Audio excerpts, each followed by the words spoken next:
We all need a little motivation. We all need a little inspiration. And that is why the Cradle of Life alongside the Well of Inspiration come together every week to motivate you, to give you something to think about, to help you get yourself in a better position and to allow yourself to think a little bit more and expand on yourself, your business, and those around you as well. That's why this week we're back again with another episode of the Well of Inspiration. Wellington, it's great to have you on board. Thank you very much, Dawn. A pleasure to be back. How are you doing today? I'm doing good. I'm doing great. The weather is good. It's cold, which is what I like. How about you, Wellington? How are you doing? I'm doing quite well. I'm not complaining at all. Everything is what it's supposed to be. So I am not complaining. And we move along step by step, huh? Yes, indeed. Yes, indeed. All right. It's good to have you on board, and it's good to have another episode. I'm interested to know what we're discussing this week on the Well of Inspiration, as I'm sure our viewers are as well. You know what? I want us today to look at investing in ourselves. You know, when you think about it, it is often the case that we as individuals, while we are pushing to achieve, we are working hard to make our goals come to reality, we often forget that there's one key factor to whether we achieve what we want to achieve or not. And that key factor is you. That key factor is me. That key factor is that we as individuals are the biggest ingredient to the entire spectrum of success that we're looking at. Now, what then happens is that while we are the key, we are the ones who will drive our own business success, our professional success, our family success, our academic success. Everything that we choose to do is driven by us as an individual. But hey, think about it. When elite athletes go into a field of play, whether it's football or athletics, whatever they're doing, they go in there well prepared to win.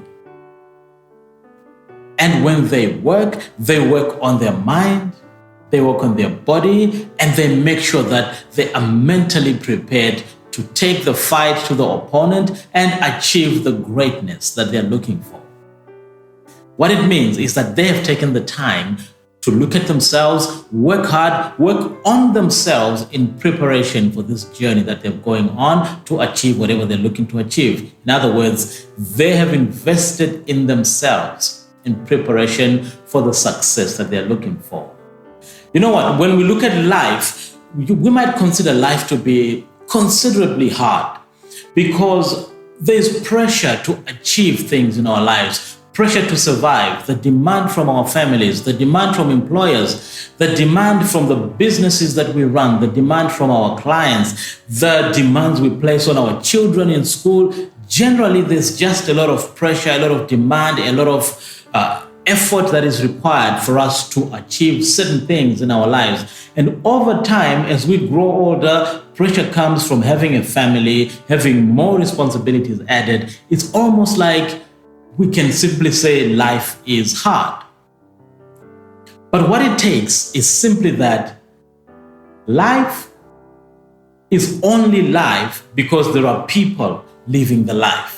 And if the people living the life do not work for them to prepare to live the life in the best way that it can be lived, then we have a challenge because the people that are supposed to be living the life are not prepared to live the life. And the way to prepare is to really work on themselves, to invest in themselves.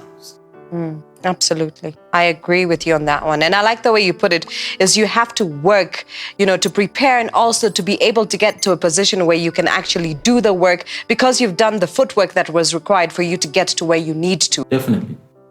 And sometimes because this is life, we often face rejection. We face failure. When we try things, whatever we try to do, it doesn't work out the way we want it to. We fail. And when we fail, we have to live with the shame that comes with failure. But when we succeed, oh yes, we are the heroes. But there's always that dance between success and failure, achievement and regret, the dance between being accepted and being rejected. When we go through these phases as people, it still comes back to us as individuals. As I said in the beginning, the challenge that we all face is the challenge of working on ourselves in order to prepare for what we need to achieve in our lives. And that takes just a certain amount of investing in ourselves.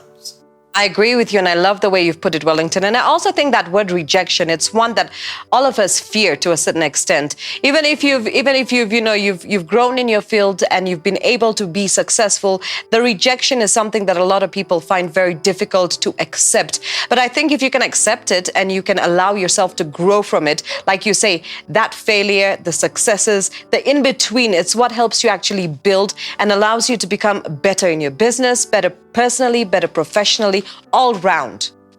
Absolutely. You know, the great Mahatma Gandhi once said that we should live as if we will die tomorrow, but we should learn as if we will live forever.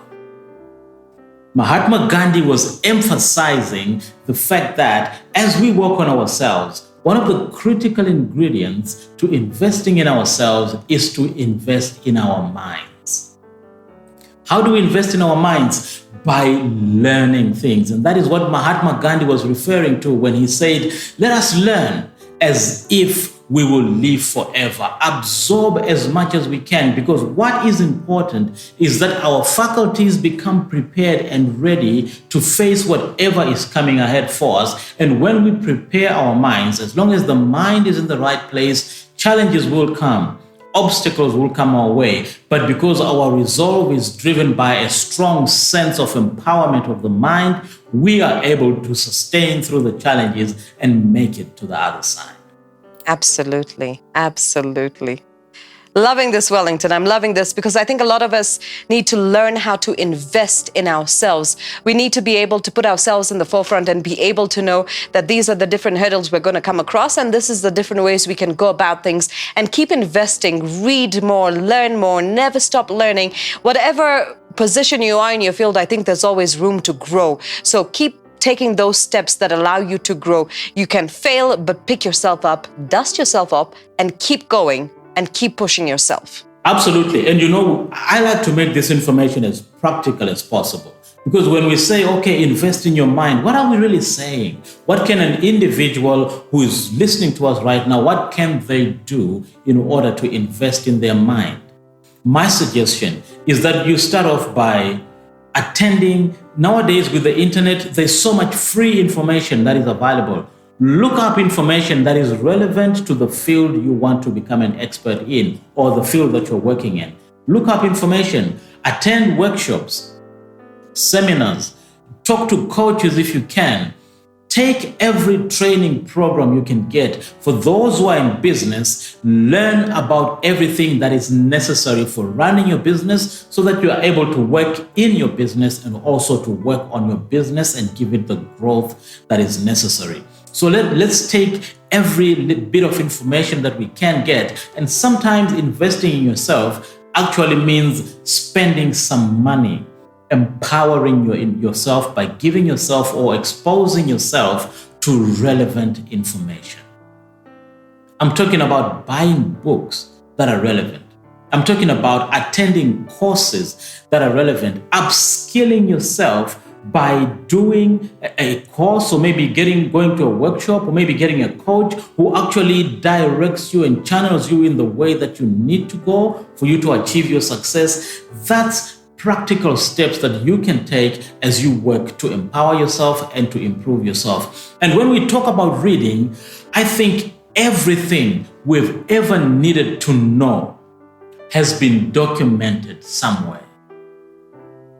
You will always find books that have information that is relevant to whatever it is that you're working on. That is why part of the idea of empowering your mind, investing in yourself, and making your information resources more powerful is actually simply reading. If you want to learn something and become an expert, you do this by studying that subject through reading books, when you read the books and get the information and then apply the information to the challenges you're facing every day, you begin to realize that you are becoming even more empowered as the days go by. It's all about empowering yourself, investing in yourself as you work towards your goals, your dreams, and the achievements that you want to achieve as an individual. And I love this, Wellington. It's great. I like the way you're putting this forward, because I think a lot of us need to invest time in the right space, in the right area, with the right things, reading the right books, watching the right information that we can get online, and focusing everything that we need to do with the goals that we have in line with what we want to achieve. Absolutely. And remember, don't get left behind in the technologies that are coming up. When technology moves, you also need to make sure you've empowered yourself to be able to move to take advantage of the technology and use it for the advantage of moving towards your goals and your dreams. I mean, nowadays we are living in the metaverse world where everybody's talking about what's going to happen in the future. The blockchain is getting a huge boom at the moment. NFTs have come on board and everybody's excited about these things. Do you, my friend, know anything about them? If not, it may be time for you to start investing in yourself yet again.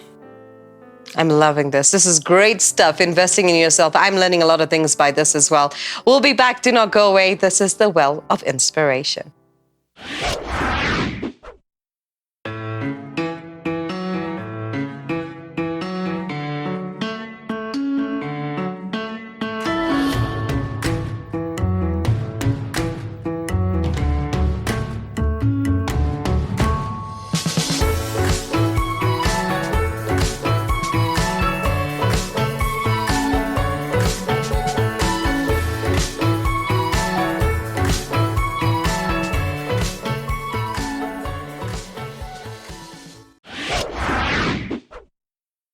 Welcome back to the Well of Inspiration. Today's episode is all about investing in yourself. And Wellington is breaking it down for you to know how you can actually do invest in yourself and which steps you should take to invest in yourself. Now, he's spoken about life being hard. We do know that. We have all pressures coming from all directions, whether it's to do with your children, whether it's to do with your employer rather, whether it's to do with your personal life and how to, get yourself moving and doing different things. Life is hard, but there's always a solution. He's also going to talk about investing in your mind, how it's really important for you to invest in your mind, and he says today, and it's very true, today you have access to the internet. It's at your disposal.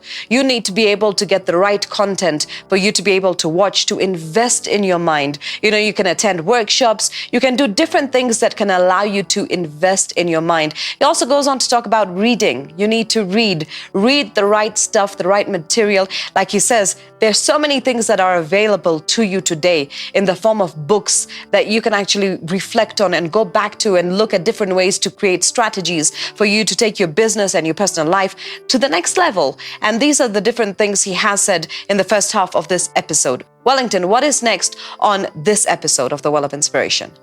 You know what? I forgot to mention when we spoke about investing in the mind, podcasts have become a wonderful resource that anybody can tap into at any time.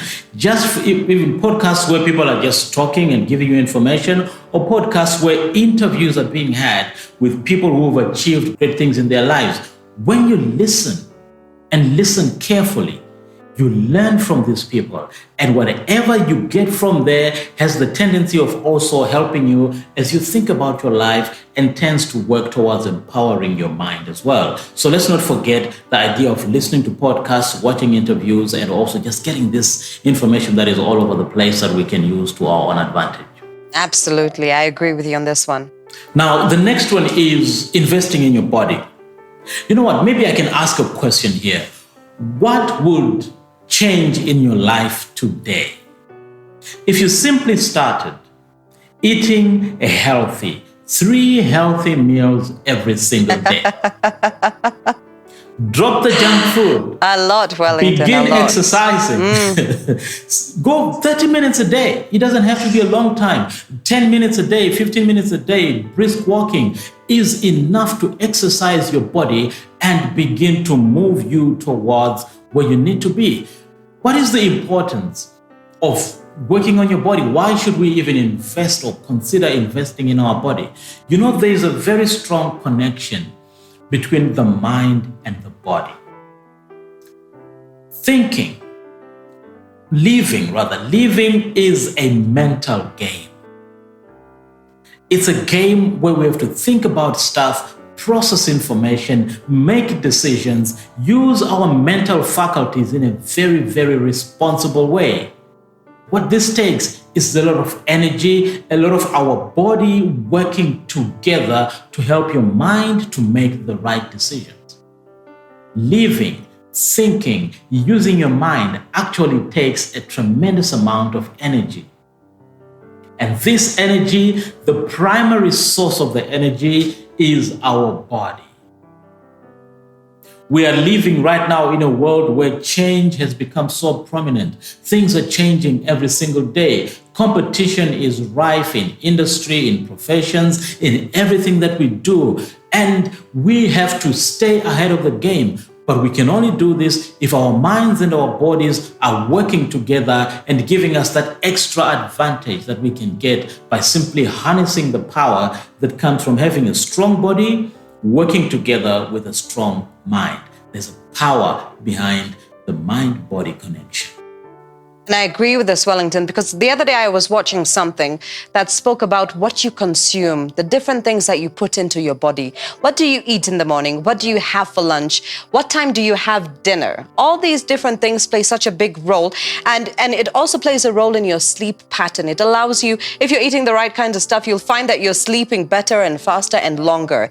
If you're eating the wrong stuff, obviously your stomach is trying to still digest. Also, the timing of the time that you eat your food, that also makes a big difference as to how you feel, how you can carry yourself, how your mind feels lighter, and it really does play a part. I'm a big lover of bread. I am obsessed with bread and potatoes. that I have to be honest, but I've noticed, especially when I cut down on the bread consumption, my body feels different. I feel lighter. I feel like I can function better. And it's just, Absolutely. one of those things. When I watched this episode, it talked about putting food and seeing what is nutritious and putting your need, not your want. It's all about what your body needs and not what you want. So if you can take a craving that you have a craving for sugar, take that craving, and I'm a lover of chocolate. Instead of having a chocolate, have a fruit. And with time, you will see that you will no longer want the chocolate, but you'll want the fruit. So you're actually focusing on what you need and not what you want. Absolutely, absolutely. You know, it has been said, I think studies have been done that indicate that physical fitness has got a huge contribution to your mental clarity, to your creative capacity as an individual. And it helps with some clarity in your decision making, because you are generally physically fit and your mental faculties are operating at their optimum level, because you have harnessed this healthy living and healthy body-mind composition. So we need to harness this. I mean, it's something that we really need. And if you're ever thinking about investing in yourself, do not forget that investing in your body is a critical component of investing in yourself. Because, look, the body is the only place where we live in real terms.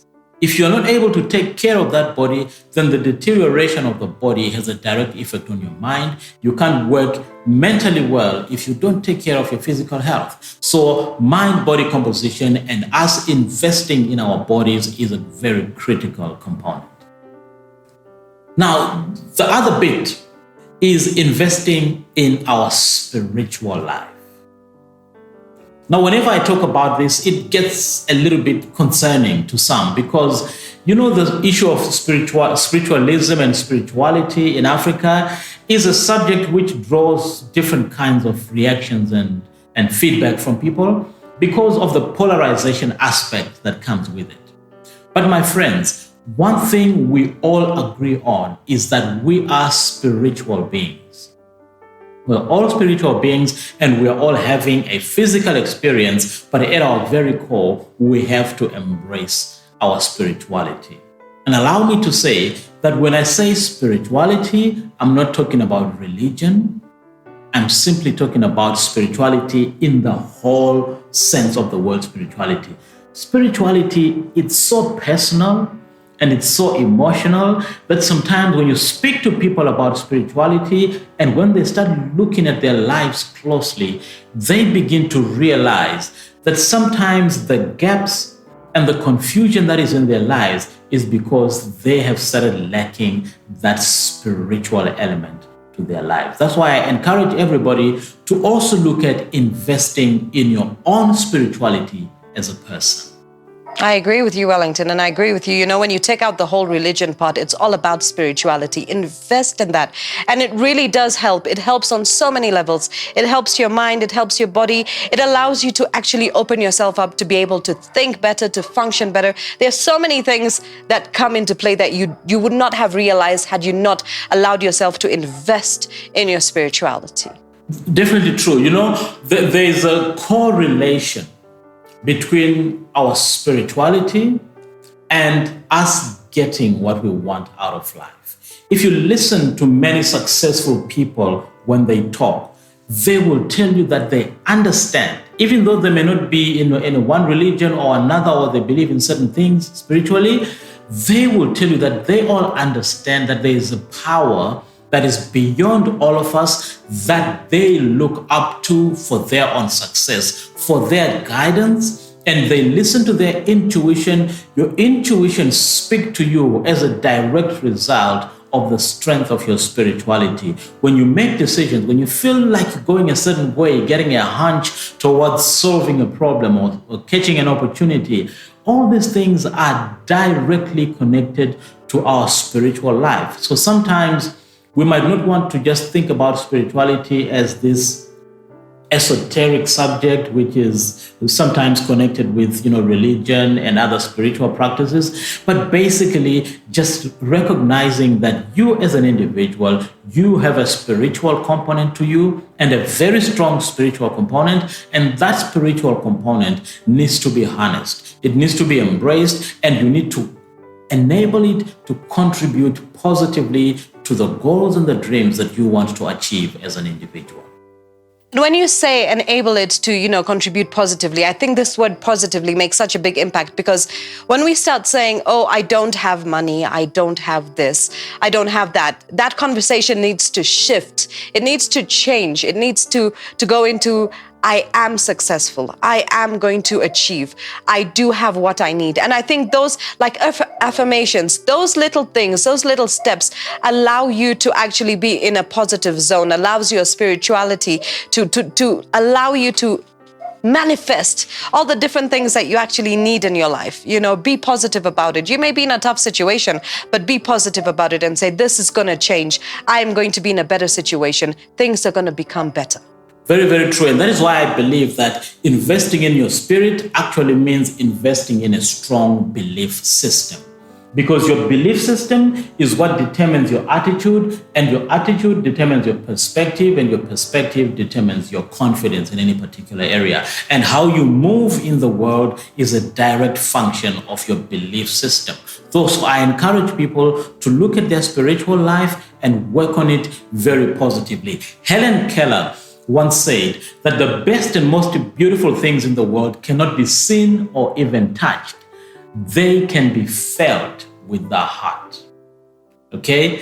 I don't know how to describe the spirit, and I cannot touch it, I cannot see it, I've never seen it, I've never touched it, but I can feel it with my heart. I just feel that when there is something going on, I tend to recognize from a certain part of my soul, a certain part of my being, I tend to be able to move positively in one direction or another because of a certain nourishment of the spirit that we all need to embrace on a daily basis. And Wellington, I can relate with you on this one. If you had asked me this question, a couple of years ago about the spirit, I'd have looked at you and been completely blank and told you, I don't know what you're talking about. But once you allow yourself, you give yourself that freedom to be able to be positive, to allow yourself to listen to your intuition, and like you say, to invest in yourself, everything starts coming into play. Not everything will fall into place at the same time, but it opens doors for the next and the next and the next,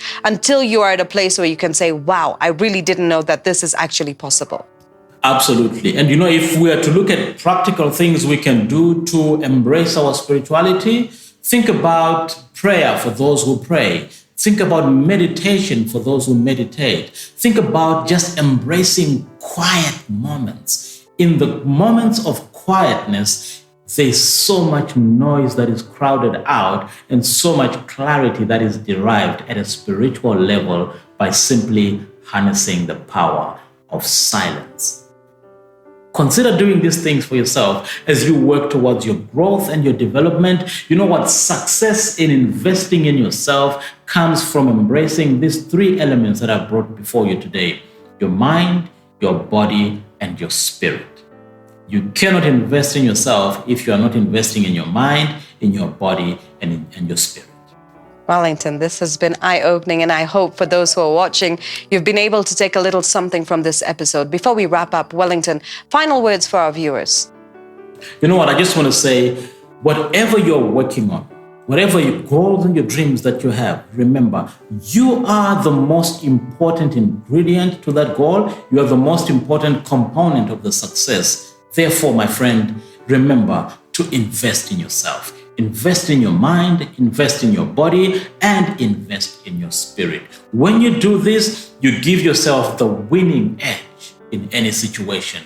You are able to deal with rejection. You are able to see opportunities when they're coming and take advantage of opportunities during the lifetime of the opportunities because you are enlightened. And your hunch and your intuition becomes even more clearer, even more powerful, and enables you to make the right decisions at the right time, be in the right places at the right time, all because you've invested in yourself, working on your mind, working on your body, and working on your spirit.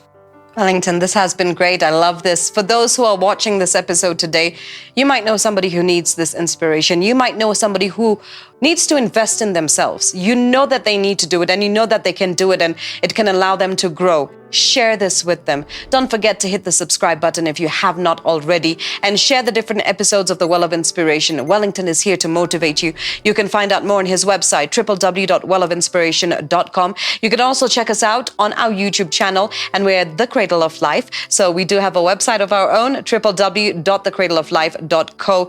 Join us on this journey. Transform your life. Allow yourself to see the different things that you can put together to grow, to flourish, to be prosperous, to be positive, to be in a well-spaced environment where you can say, I have a wellness within me that is great, and you can contribute to Wellington and all his content that we've been talking about on The Well of Inspiration. Wellington, it's been great, it's been fantastic, and I'm so grateful for having you on board with us again for The Well of Inspiration. Thank you very much, Dawn. I wish you a tremendous week ahead. And to you too, and to you too. Till next time, catch you on the other side. Cheers. Bye-bye. Bye.